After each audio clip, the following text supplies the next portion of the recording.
En el siguiente trabajo quise dar cuenta de los cambios espaciales suscitados en la reciente historia del pueblo de San Miguel Ajusco en la delegación de Tlalpan.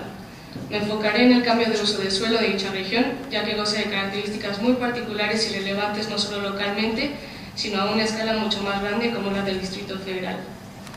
Las repercusiones ambientales que resultan de los cambios de uso de suelo son casi siempre negativas.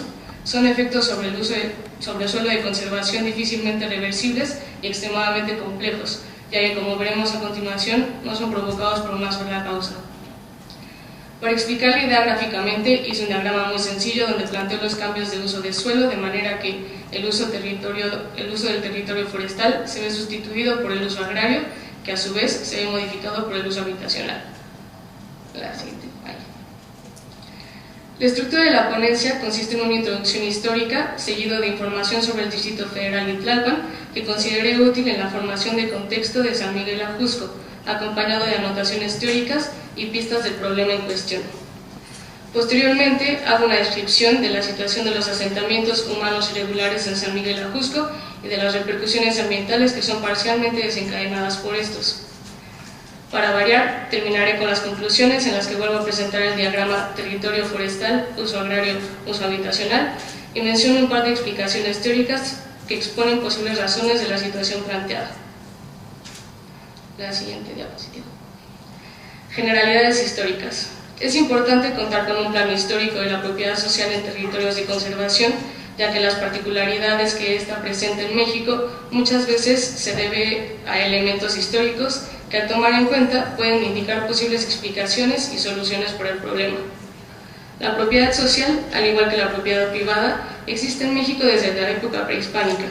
El calpulli era la forma colectiva de tenencia de la tierra basada en los vínculos de sangre. Durante la conquista, los españoles reconocieron la propiedad comunal en tanto ésta les favorecía. Dicha superficie comunal fue disminuyendo en función de la utilidad o forma de obstáculo que representaban los conquistadores. En 1857, con las leyes de reforma, los bienes comunales persistentes hasta entonces enfrentaron el proceso de desamortización, lo cual incrementó el número de movimientos de resistencia entre los pueblos y comunidades indígenas en defensa de sus tierras que se habían empezado a gestar desde la independencia. Las demandas permanecieron insatisfechas y el movimiento revolucionario de 1910 tuvo como uno de sus objetivos la lucha agraria, que resultó en la Constitución de 1917, dando lugar a la creación de la Comisión Nacional Agraria, que es la primera institución que promovió el reparto de tierras y posteriormente el reconocimiento y titulación de los bienes comunales. Desde los años 20 se dio lugar para el rentismo, dinámica en la que se alquilaban fragmentos de tierra para la tala de sus árboles bajo contratos de muy corta duración, lo cual condujo al aumento de la corrupción, al desconocimiento del volumen talado forestal y se fomentó la extracción de madera en menos tiempo. Durante el periodo de Lázaro Cárdenas, la reforma estaba dirigida al incremento del acceso de los campesinos a tierras agrícolas. No obstante, buena parte de las tierras fueron dadas a los campesinos sin mucho control o especialistas que se encargaban de decidir qué, cómo y a quién repartir los territorios.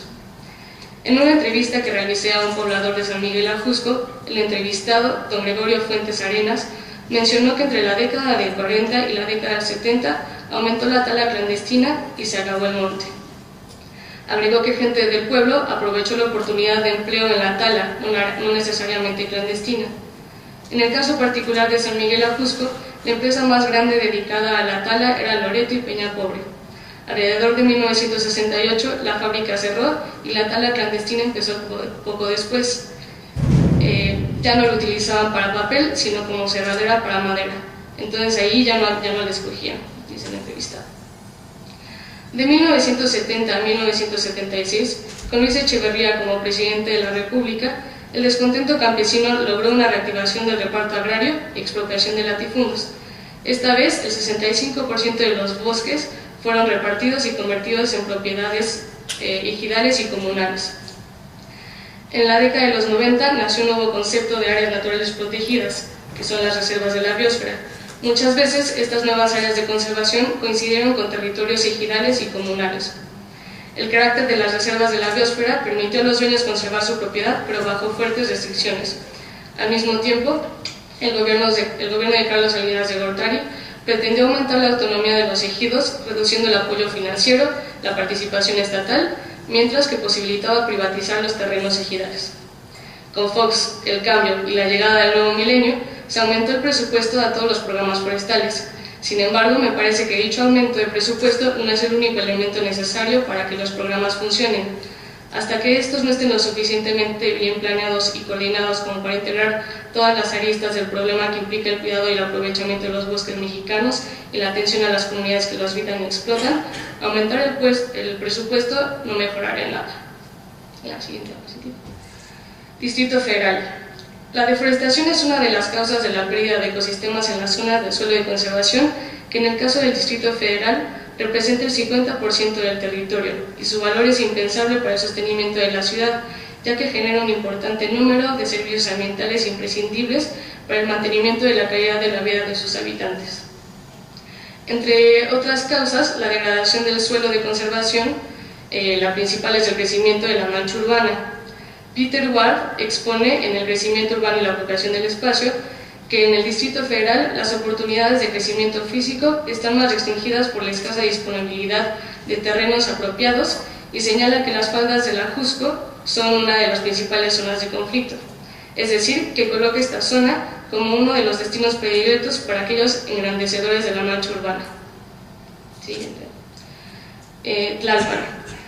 Ward y el Programa Delegacional de Desarrollo Urbano de Tlalpan de 1997 describen dicha delegación como una zona de fuerte atracción para la población inmigrante. Señalan que en la década de 1950 aumentaron los modos ilegales de apropiación de la tierra y comenzó así la desaparición de las tierras ejidales. En el Programa Delegacional del Desarrollo Urbano de Tlalpan se señala que la delegación cuenta con una superficie de 30.449 hectáreas, lo cual representa el 20.52% de la superficie total del Distrito Federal, de las cuales el 16.4% es el 16.4% de su territorio, se equivale al uso de suelo urbano. En este uso de suelo, el más frecuente, el de mayor porcentaje, es el uso habitacional. Después de las hectáreas restantes que constituyen la delegación, el 83.6% pertenecen a suelo de conservación urbana.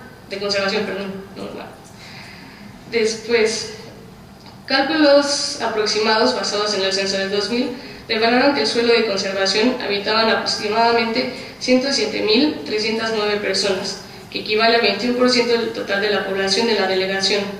Es decir, que para el 2000, una quinta parte de la población ya habitaba en suelos destinados a otro uso.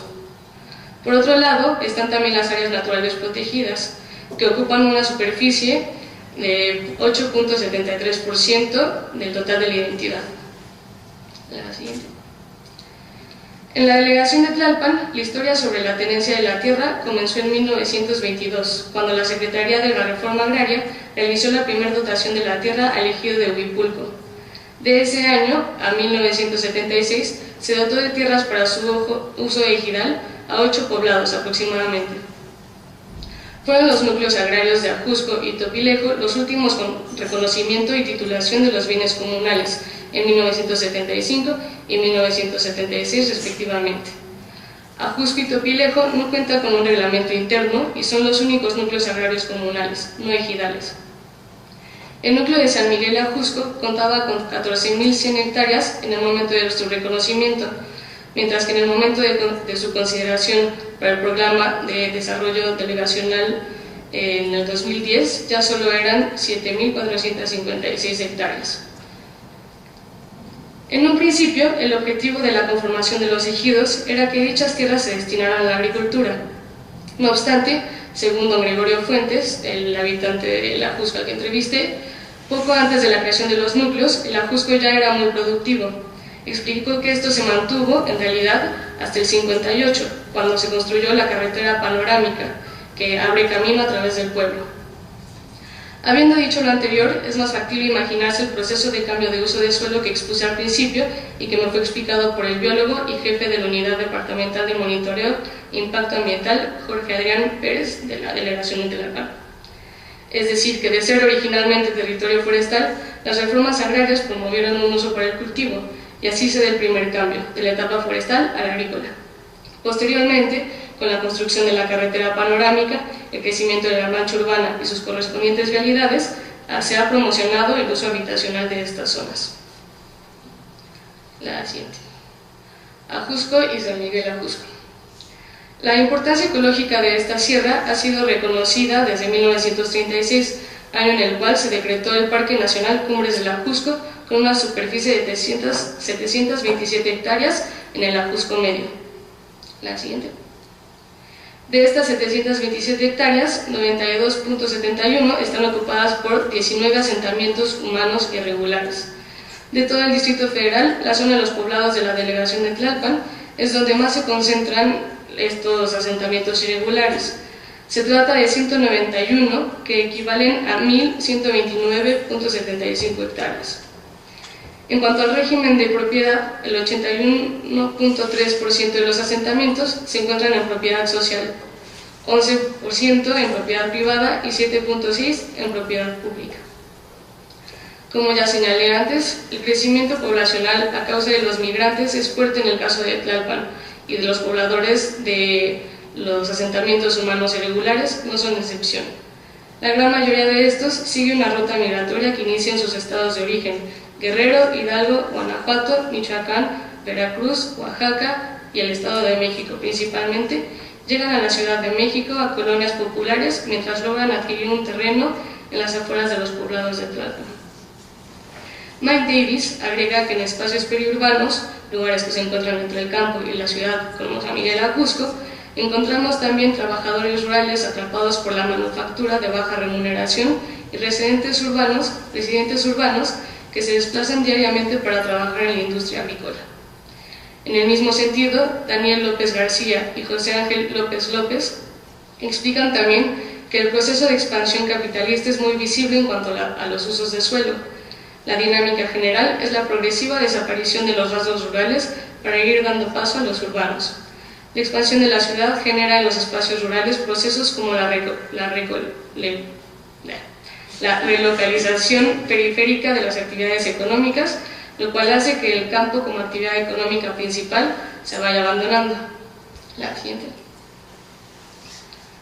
Repercusiones ambientales.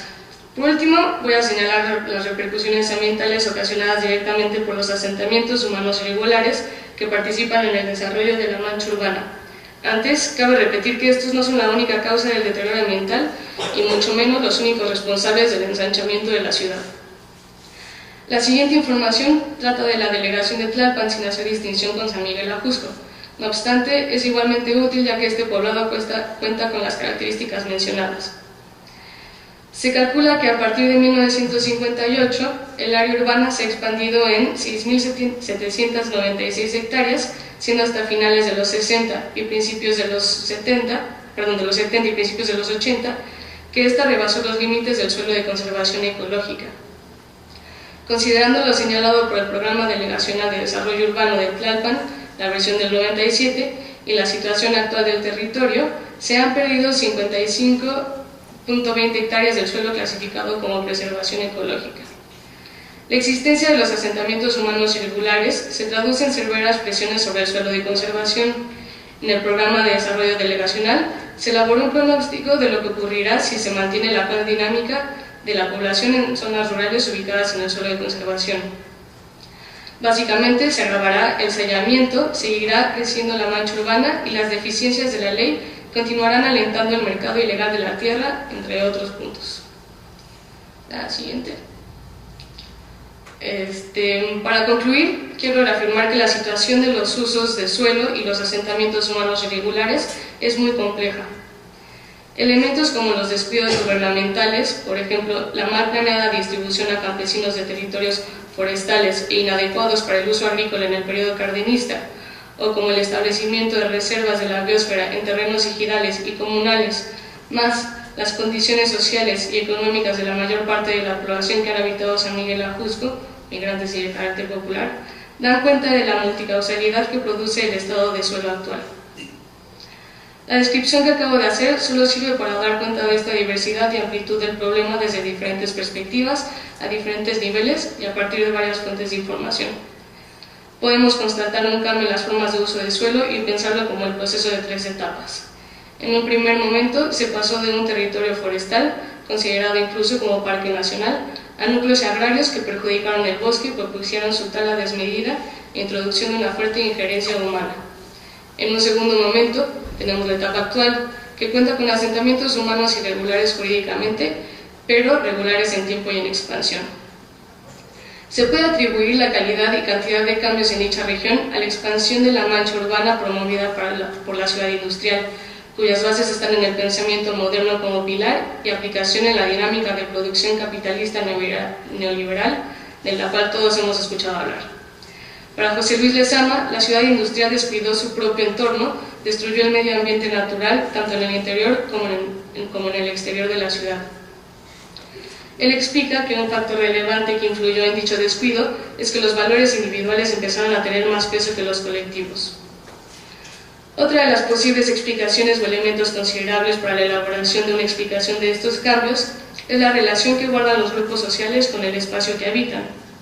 Por ejemplo, Daniel López García y José Ángel López López cuestionan la superioridad urbana frente a la rural, ya que adjudican a esta última el beneficio de contar con la agricultura, que es, abro cita, la principal actividad económica que realizamos directamente con el ecosistema y es, por lo tanto, un nexo íntimo e inmediato con el mismo, central para las identidades locales, hasta el punto en que la sociedad rural tradicional se estructura en torno a la actividad agraria.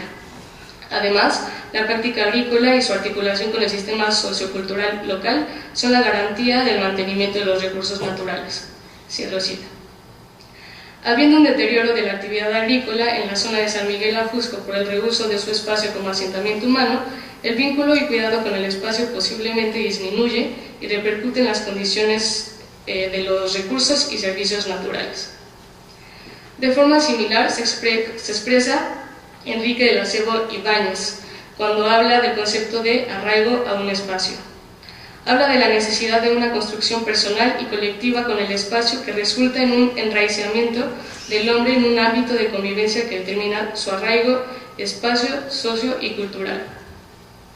Dicho arraigo tiene 3 dimensiones. Uno espacial, lo espacial o lo territorial, como un sentido de pertenencia. 2, lo social, y en sentido de formar parte y de ser único en un grupo y o ámbito social. Y 3, el sujeto, que lo hace culturalmente en la medida en que acuerda y se identifica con las normas y valores vigentes. El hecho de que muchos de los pobladores que conforman los asentamientos humanos irregulares de San Miguel Ajusco que sean migrantes, abre camino a la duda de si logran tal arraigo con el espacio o no. Es decir, por su carácter de foráneos, es posible que más bien se sientan desarraigados. Esta sensación probablemente desaparezca con el tiempo, pero considerando la antigüedad con la que cuenta esta población, aún faltan muchos años para que el arraigo desbanque el desarraigo. Termino este trabajo con una situación por detrás y con posibles explicaciones por delante. Así como aquí reunir varias posturas provenientes de diversos orígenes, sería bueno que éstas igualmente se reunieran con el afán de construir soluciones reales, factibles y no estaría de más prontas. Gracias.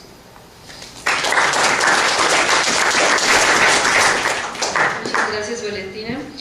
Pasamos ahora con Suscitados en la reciente historia del pueblo de San Miguel Ajusco en la delegación de Tlalpan. Me enfocaré en el cambio de uso del suelo de dicha región, ya que goza de características muy particulares y relevantes no solo localmente, sino a una escala mucho más grande como la del Distrito Federal. Las repercusiones ambientales que resultan de los cambios de uso del suelo son casi siempre negativos. Son efectos sobre el suelo de conservación difícilmente reversibles y extremadamente complejos, ya que, como veremos a continuación, no son provocados por una sola causa. Para explicar la idea gráficamente, hice un diagrama muy sencillo donde planteo los cambios de uso de suelo, de manera que el uso del territorio forestal se ve sustituido por el